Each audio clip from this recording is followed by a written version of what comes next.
is yan. Next is yan. Atira. Dito, una mo, una.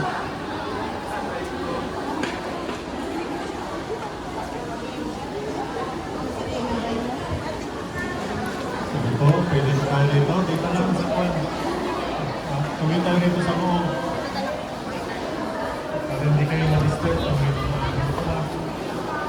May number na rin kayo. Pwede na kayo. Ang gawa.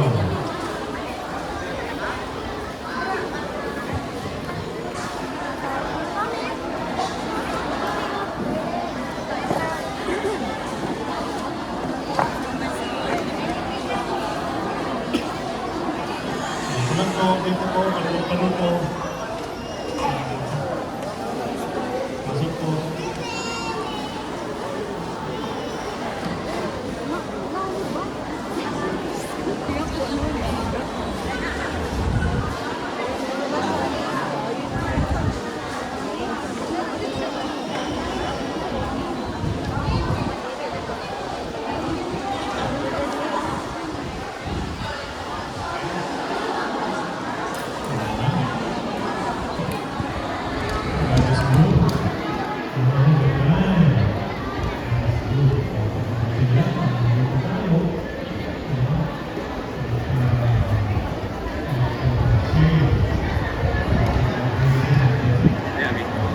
Oh, dito. Naibakante dito. Palit. Sulod lang. Sulod lang mo, naibakante. Diretso. Oh, dito, sulod mo. Ah, na, padayon lang mo. Diretso mo, diri. Gan. Dito, diretso. Oh, dito. Tayo mga bakante. Na, mandugay pa mo. Ito, na yung mga bakang. Tingning kuranan dito. Sulod mo dito. Dito, ah.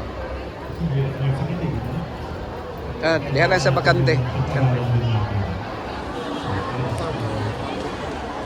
Una,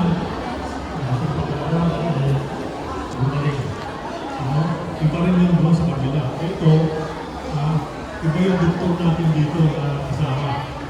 Ang doktor natin ay kahit tayo namin. Ngayon, maraming salamat sa doktor ko sa amin. Agara, agara.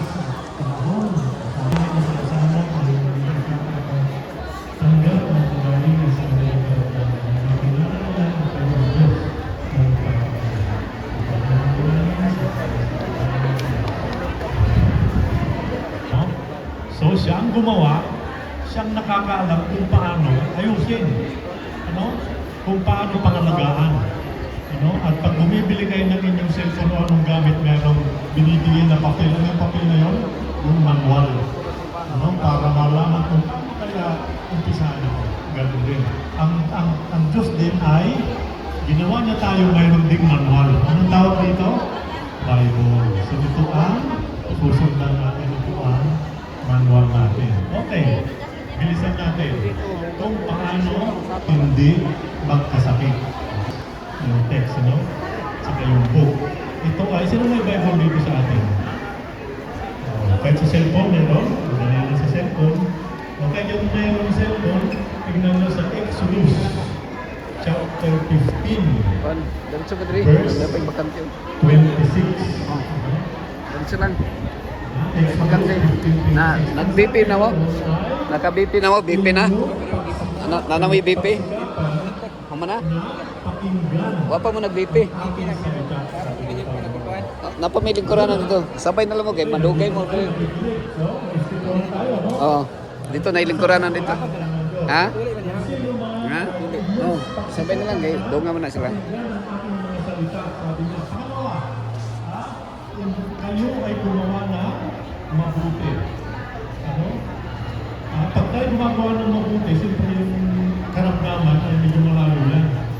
Kung minsan tayo nagkakasakit dahil sumusuway tayo sa utos ng kalusugan at utos ng Diyos. Okay, pangatlo, ang sabi niya ay inyong pagsikapan na sundin ang aking mga utos.